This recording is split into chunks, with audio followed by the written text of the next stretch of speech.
Welcome back, everyone. Before we dive in, make sure you drop your thoughts and the lessons you took from this story in the comments. And don't forget to like and subscribe. Let's get into it. My name is Raven Sutton, and on the night I married Dwayne Mercer, I hid under the bed in our honeymoon suite with my heart beating like a teenager's. I was 34 years old enough to know better, but Dwayne always said my joy was what made me different. I wanted him to walk into the room, find the bed empty, call my name, and then jump when I grabbed his ankle. It was the kind of harmless prank he used to love. At least that was what I believed while my wedding dress rustled against the carpet and the last happy version of my life was still alive. The suite was on the top floor of a luxury hotel in downtown Dallas, the kind with a private elevator, a marble foyer, and a sitting room bigger than my first apartment. The reception downstairs had ended less than half an hour earlier. Dwayne had kissed me near the elevator and said he needed 20 minutes to smooth over a conversation with 2 investors and his mother before he joined me. I told him not to take too long. Then I slipped upstairs first, kicked off my heels, gathered my dress in my hands, and hid under the bed smiling like a woman who still believed she had married the safest place she knew. The most painful thing about betrayal is that it only works if trust was real on one side. Mine was. 3 years earlier, I had lost my mother to cancer and inherited Sutton Systems, the software company she had built from nothing. During those first numb months, Dwayne seemed like Grace in a tailored suit. He sat with me outside my first board meeting after her funeral when I thought I might faint before walking in. He paid to restore one of my mother's damaged voice messages and turned it into a birthday gift I wore in a locket. One night he stayed at my kitchen table until 2 a.m. reading contracts aloud because grief had made it impossible for me to focus. He kissed my forehead and said, "You never have to protect yourself alone again." Under that bed, I still believed that sentence had been love instead of strategy. Then the suite door opened, and I heard heels. 2 sets. I pressed flatter against the floor. Patricia Mercer's voice came first, cool and controlled. "Close it," she said. "The floor is locked down. Dwayne says she is still downstairs saying goodbye to his aunt and those investors. We have 10 minutes. Another woman answered, younger and sharper. "You said 10 minutes downstairs, too." My pulse changed instantly. I already had my phone in my hand to time the prank. The moment I heard that second voice, I switched to the voice recorder and held my breath. Through the gap in the bed skirt, I saw Patricia's red heels cross the room and stop. The other woman stayed near the arch to the sitting room in black stilettos with silver buckles. I knew then why she looked familiar. I had seen her at the reception, close enough to the Mercer family to be comfortable and distant enough to avoid questions. "Taryn, lower your voice," Patricia snapped. The woman laughed without humor. "I spent 5 years waiting while your son played devoted boyfriend to another woman. Do not tell me to be calm now." I bit my knuckles so hard it hurt. Patricia sat on the edge of the bed above me, and the mattress dipped. "You were waiting for a payoff, not a fairy tale," she said. Raven Sutton was never supposed to become permanent. Then her mother died, the company valuation climbed, and the opportunity got bigger. Taryn stepped closer. "Bigger for you. I am the one who had to watch him date her, propose to her, and marry her." Patricia did not soften. "And if you keep yourself under control, you will be the one wearing the reward." My body went cold. Patricia continued in the same dry voice she probably used to discuss catering and quarterly reports. "Tonight is not the finish line. It is the point where consistency matters most. Tomorrow he starts moving her toward what we need. The temporary banking authorization. The revised operating access. The committee vote. Small steps. No pressure. No mistakes. He keeps playing the devoted husband, and she keeps believing he is her safe place." Taryn's voice rose. "You promised 6 months. Then after the engagement. Now what?" Patricia answered, 90 days. "My lenders gave me 90 days. We need his access formalized before the credit line collapses." Taryn asked the question that broke something essential in me. "Does he mean any of it?" Patricia actually laughed. "My son means survival. He is good at saying what women need to hear. That is why we are here." Taryn sounded bitter. "He told me he is tired of waiting." Patricia's answer was colder than glass. "Then tell him to endure a little longer. Once she signs the next set of documents and his advisory role becomes real influence, she can cry about betrayal from whatever house she can still afford." They went on for several more minutes, laying out my accounts, my company, my grief, and my trust like items on a shopping list. When Patricia finally rose, she said, Raven will do what women like her always do. She will believe what she wants until the paperwork is finished. When the door closed, I stayed under the bed staring at the red recording line on my phone. The worst part was not the money. It was the precision. Dwayne had not stumbled into loving me and then failed me. He had studied me. He had found the exact place where grief and loneliness had left me open, and he had built himself a home there. Every beautiful memory suddenly tasted engineered. Even my happiest moments looked different. He had not healed me. He had mapped me. Several minutes later the door opened again. This time it was Dwayne. He checked the bathroom, the closet, the balcony, then stopped in the middle of the room.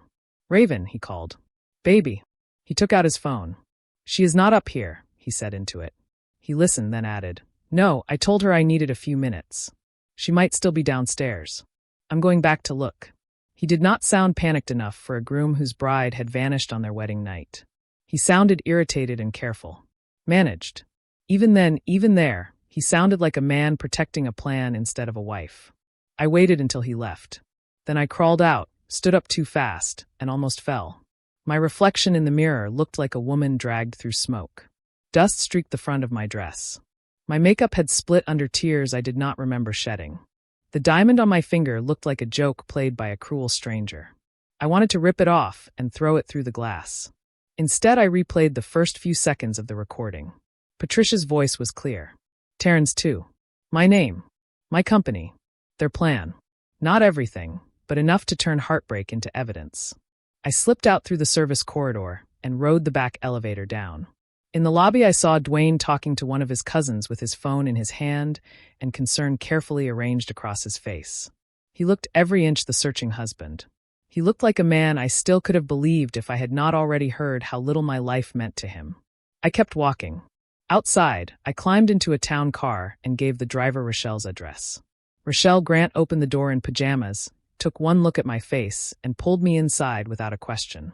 She had been my best friend since college, and she had never trusted Dwayne. She used to say that men with no rough edges made her nervous because real people usually had some. I had called her cynical. That night, sitting on a kitchen stool with my wedding hair half fallen and my bouquet ribbon still tied around my wrist, I finally understood what she had been trying to save me from. I played the recording before I could even say the words out loud. Rochelle listened with one hand over her mouth. When Patricia said, "Her trust is the easiest part," Rochelle cursed so softly I barely heard it. Then she grabbed her phone and said, "We call Warren now. Not in the morning. Now." Warren Ellis had handled my family's legal affairs for 20 years. My mother trusted him with the things she did not trust to blood. He arrived in under an hour wearing slacks, a blue button-down, and the expression of a man who had already decided somebody was about to regret crossing me. Warren listened twice, once with his eyes closed and once while taking notes. Then he asked practical questions in a voice so calm it kept me from shattering further. What had I signed besides the marriage license? What role did Dwayne currently hold at Sutton Systems? Who drafted the prenuptial agreement?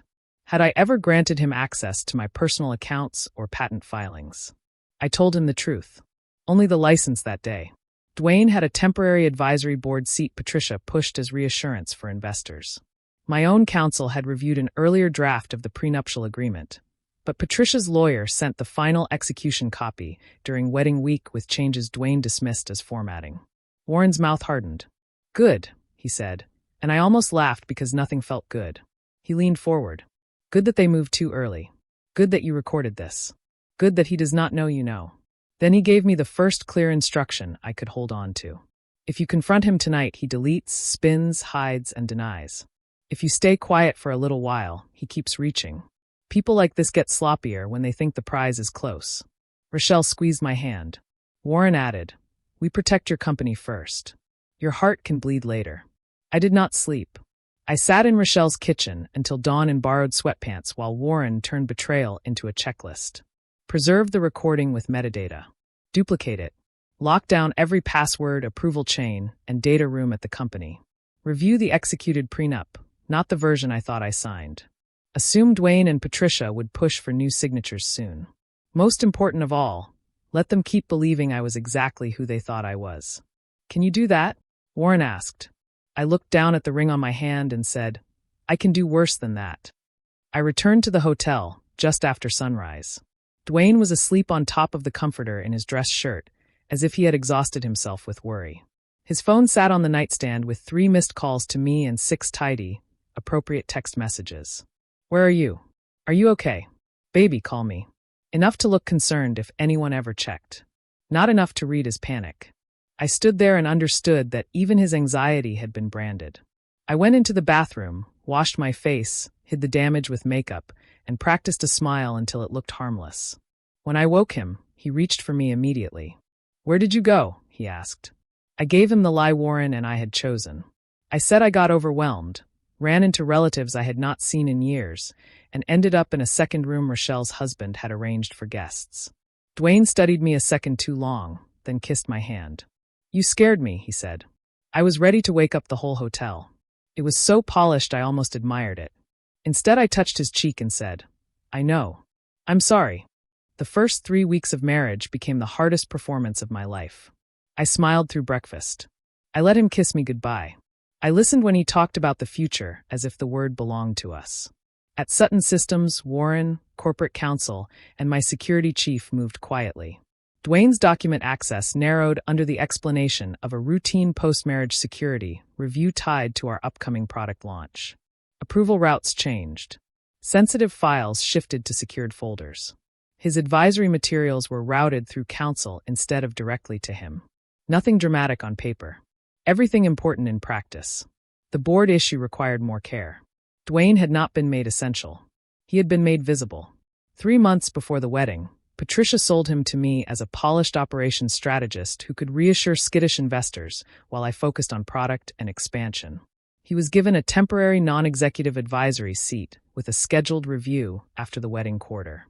Warren used that sunset clause to trigger a formal governance review through outside counsel, citing attempts by Dwayne to access materials beyond his authority. The review bought me time. Time was oxygen. Dwayne noticed the friction almost immediately. On the 5th morning after the wedding, he walked into the kitchen holding his phone with a small line between his brows. "Did your people lock me out of the diligence folder?" he asked. I poured coffee like my heart was not trying to kick through my ribs. "Probably part of the new security policy," I said. "Everybody gets nervous after a high-profile wedding and a funding round." He watched me for a beat, then smiled. "Maybe you can tell them your husband is not a threat." Husband. The word nearly made me choke. I kissed his jaw and said, "I'll ask." 2 days later, he tried something bolder.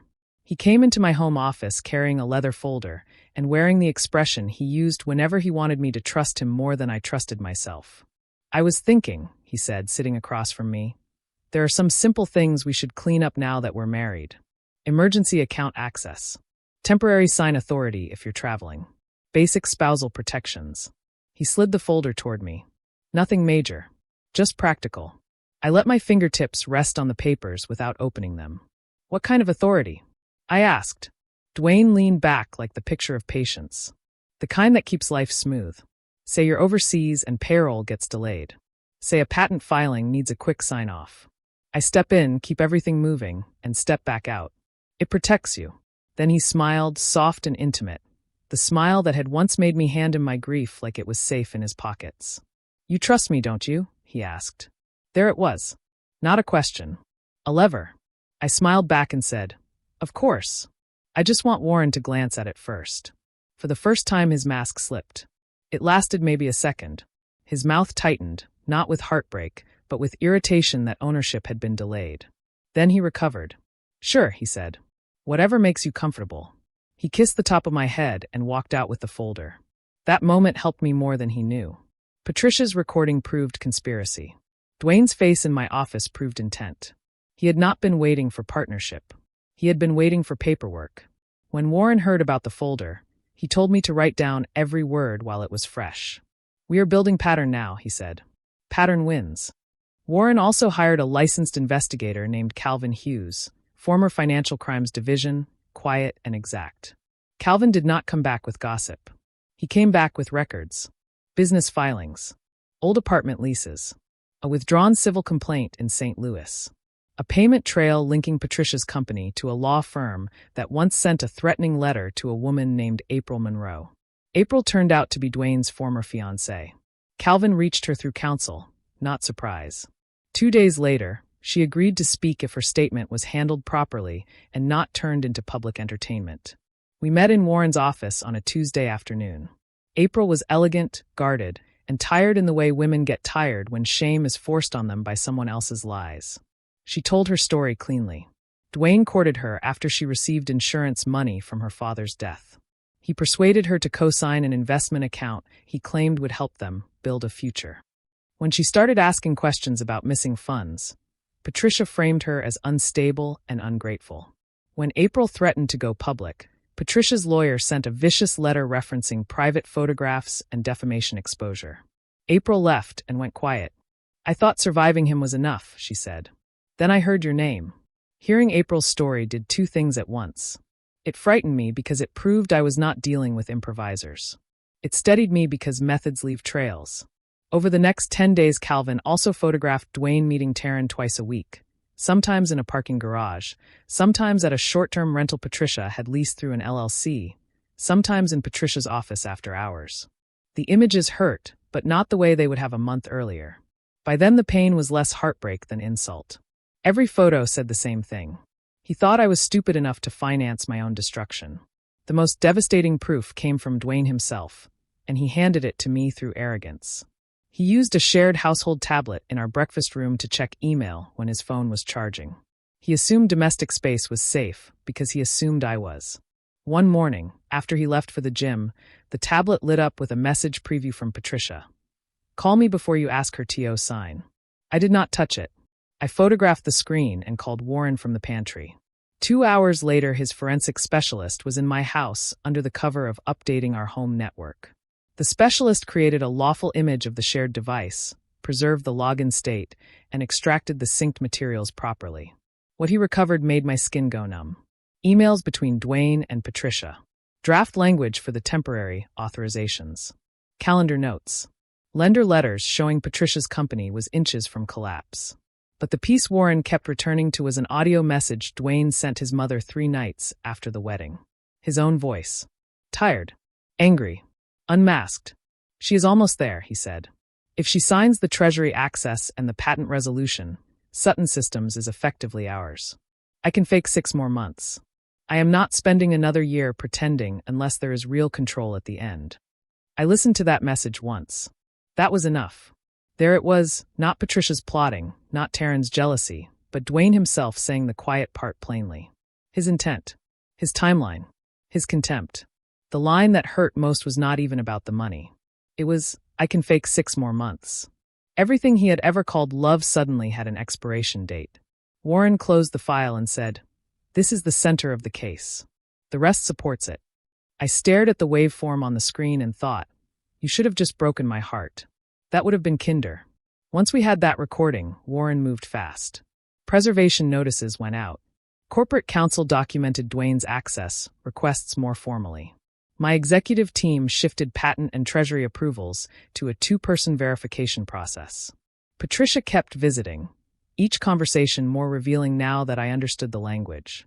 She would sip coffee in my sitting room and say things like, "A husband should not have to ask twice to be trusted," or, "Men like Dwayne lose confidence when a wife keeps business walls up." I wrote down every line after she left. I stopped hearing concern. I heard scouting reports. The hardest part of those weeks was not pretending around strangers. It was pretending in private. Sometimes Dwayne would walk into a room with his sleeves rolled up, and I would remember the night he cooked for me after a product failure. Sometimes he would laugh, and I would remember him listening to my mother's old voice notes with me. That was the cruel genius of what he did. He had not built the lie out of cheap pieces. He had used tenderness. He understood that real power is not taken first by force. It is invited in by trust. Around the 4th week, Warren asked me what kind of ending I wanted. Not the legal ending, the human one. I knew immediately. "I want him exposed before he has time to build a story," I said. "I want Patricia to watch people finally see her clearly. I want him to feel what I felt under that bed when the room changed shape around me." Warren hated spectacle for its own sake, but he respected precision. So we planned a dinner at my house under the pretense of celebrating our first month of marriage and our upcoming expansion round. Business contacts. Patricia's social circle. A few mutual friends. Enough witnesses to kill the lies before they were born. We did not build the reveal around drama alone. We built it around proof. Each guest would receive a sealed folder after dessert containing authenticated excerpts. Dwayne's audio message, the preservation summary from the household device, the honeymoon recording transcript, photographs connecting him to Taryn, and documents showing the timing of his access pushes. Nothing that could damage my employees or expose company secrets. Only what established fraud, conspiracy, and intent. Humiliation is useless unless it closes exits, Warren said. Tonight is about closing exits. He was right. The afternoon of the dinner, I stood in my closet staring at a black dress that made me look more dangerous than decorative. Dwayne came up behind me and rested his chin on my shoulder. Big night, he asked. I met his eyes in the mirror. Maybe. He kissed the side of my neck. Whatever happens tonight, I've got you. I nearly laughed. Instead, I turned and fixed his tie. That's what I've always loved about you, I said. You know exactly what to say. For a fraction of a second, he looked pleased with himself in a way that made my skin crawl. Guests started arriving at 7. Our house glowed with candlelight and low jazz. Servers moved with champagne trays. Patricia stood near the staircase in cream silk, receiving compliments like she had won something. Dwayne played the attentive husband with his hand at my waist. Rochelle arrived in deep green and squeezed my forearm once, hard enough to ground me. Warren came early and checked the audio cue with our technician in the library. One clean shot, he told me. If he starts shouting, we do not argue. We let the evidence keep speaking. Dinner was served at 8:30. 32 people sat beneath the chandelier while silverware clicked against china and conversation moved in practice circles around funding rounds, nonprofits, and real estate. I watched Dwayne charm one of Patricia's lenders from across the table and realized his confidence was helping me. Fear would have made him sympathetic. Confidence made him guilty before the room ever turned. When dessert plates were cleared, I rose with my glass in hand. Dwayne smiled up at me, public and loving. Speech, he asked. A short one, I said. Thank you all for coming, I began. A month ago, I married a man I believed had carried me through the hardest years of my life. I believed I was joining a family that loved me. I believed I was building a future with someone who protected me when I was grieving and promised I would never have to stand alone. Dwayne's smile thinned. Patricia's fingers stilled around her water glass. I let the quiet settle before I said, I was wrong. The entire room changed in that one sentence. Dwayne rose halfway from his chair. Raven, he said softly, warning hidden under concern. What are you doing? I looked at him and felt almost nothing. On our wedding night, I said, I hid under the bed in our honeymoon suite to surprise my husband. Instead, I listened while his mother and his longtime girlfriend discussed their plan to use this marriage to gain control over my money, my company, and my life. A woman at the far end of the table gasped. Patricia went white under her makeup. Dwayne's chair scraped the floor. That is absurd, he said. Sit down and let's not do this in front of everyone. No, I said. What I did not have that night was your voice. I have it now. I nodded once toward the library. The house speakers came alive, not with Patricia first, but with Dwayne. His own voice filled the room, stripped of charm and performance. She is almost there. If she signs the Treasury access and the patent resolution, Sutton Systems is effectively ours. I can fake 6 more months. I am not spending another year pretending unless there is real control at the end. Someone dropped a fork. Someone else whispered, My God. Dwayne looked not shocked, but hunted. He knew that sentence had ended him. The clip stopped. Silence cracked across the table. Then Warren stepped in from the doorway with 2 assistants and began placing sealed folders in front of each guest. Those contain the materials referenced in Mrs. Sutton's statement, he said evenly. No theater. No shouting. Just finality. Patricia shoved back from the table, so hard her chair nearly tipped. This is illegal, she snapped. This is a setup. Warren did not even look at her. Everything in those packets has been preserved through counsel and examined by forensic specialists. Choose your next words carefully. Dwayne turned on me then, and for the first time I saw the man underneath the performance. Not charming, not misunderstood, just furious that his mark had turned into a witness. You went through my things, he hissed. You had no right. I laughed once, sharp enough to startle even me. No right? You married me under false pretenses, tried to move me towards signing authority transfers, and planned it with your mother and mistress while wearing the tuxedo I paid for. He reached across the table for my arm, and Rochelle stood so fast her chair slammed backward. "Do not touch her," she said. Patricia tried one last spin. "Raven, sweetheart, you are emotional and confused," she said in that same syrupy tone she used whenever she wanted me smaller. "You misunderstood a private family conversation during a stressful financial period. Dwayne loves you." I turned to her. Your exact words were, "Her trust is the easiest part." I have them on audio. You told Taryn that after the next signatures were secured, I could cry about betrayal from whatever house I could still afford. If there is an innocent explanation for that, give it clearly. Patricia opened her mouth, then closed it. Several guests were already reading the packets. The room did not erupt in dramatic shouting. It turned colder than that. One lender removed his glasses and reread the first page. One of Patricia's closest friends folded her packet shut and stood up without a word. A venture partner Dwayne had been courting for weeks said, "We're done here," and left. Dwayne tried denial next. "That audio is incomplete. Anyone can cut a clip." Warren nodded toward the folders. Page 4. The transcript timestamps align with the preserved device image, related emails, and the draft authorizations. Dwayne looked around the room the way I had looked around the suite under that bed. Reality had changed while he was still using the old map. There was no rescuing him after that.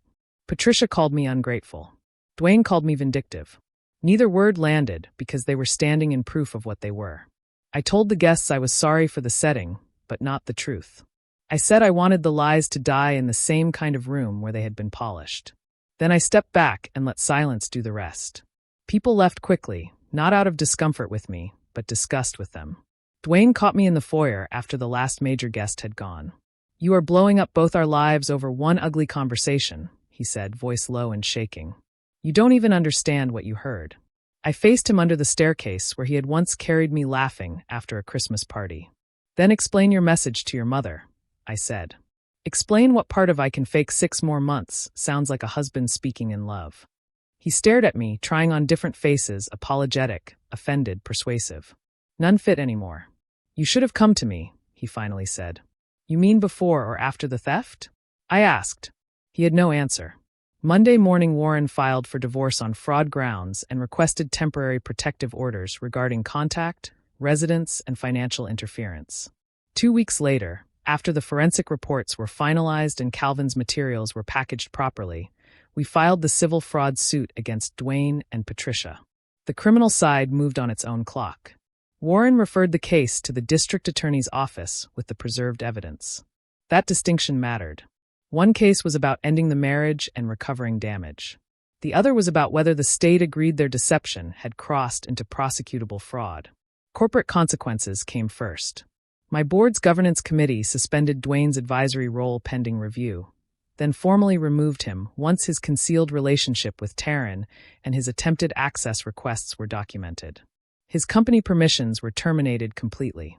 Patricia's lenders, already nervous, got skittish after the dinner party packets circulated quietly through the very circle she had spent years cultivating. Her bankruptcy did not arrive in one cinematic crash. It arrived 2 months later after a bridge loan failed, a key account defected, and people who once trusted her stopped taking her calls. I found that more satisfying than spectacle. Collapse by consequence. Dwayne tried every channel for 6 weeks. Calls from unknown numbers. Emails routed through old planners. A handwritten note sent by courier, as if penmanship could make dishonesty intimate. I gave everything to Warren unopened. Patricia sent mutual friends to tell me she had been desperate, that as a businesswoman I should understand pressure, that no actual theft had happened yet. As if attempted destruction should count as tenderness because she had not finished. Warren said something then that I never forgot. Conspiracy reveals itself by its excuses. Listen to how people explain the harm they meant to cause. The first hearing on the divorce petition was procedural, not cinematic, and I appreciated that more than I expected. No speeches. No thunder. Just lawyers, exhibits, and a judge moving carefully through temporary restrictions, financial non-interference, and exclusive use of the house pending the case because the property had been mine before the marriage and the fraud allegations were strongly supported. Dwayne sat 3 seats away in a navy suit I had paid for. He did not look remorseful. He looked offended that the system had stopped admiring him long enough to read. Outside the courthouse, he called my name. "Raven, please. 5 minutes. You owe me that." I turned only enough for him to know I had heard. No, I said. What I owed my husband, I gave.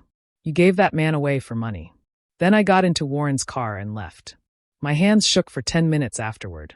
Not because I missed him, because the body does not learn betrayal at the same speed the mind does. My nerves still remembered love even after my judgment had buried it.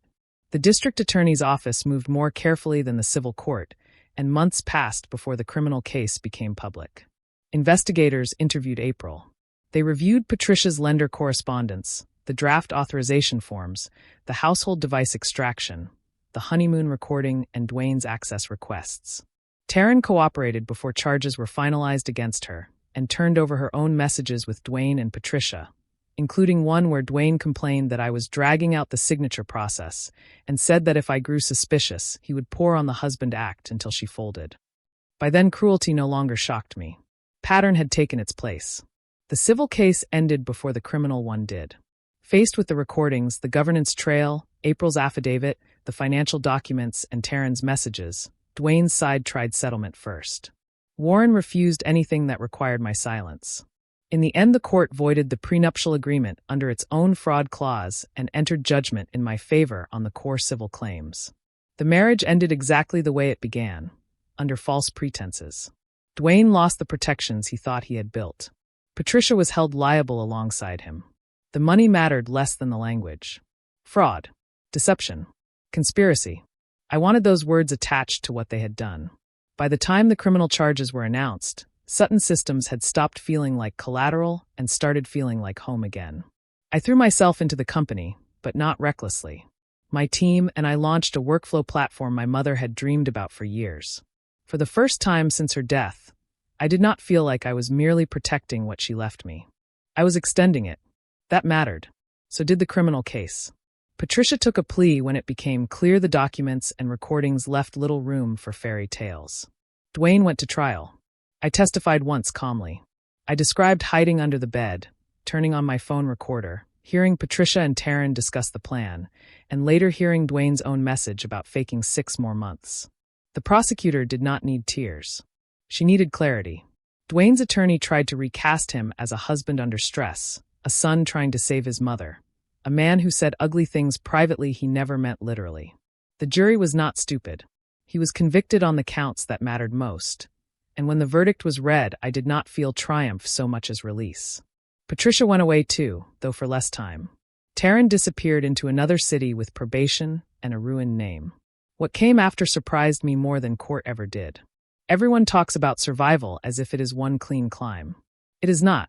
Some mornings I woke up powerful and focused. Other mornings I stood in my closet and could not decide whether I hated black dresses or trusted them. I worked too late for a while. Rochelle called me out every time. Winning is not the same thing as healing.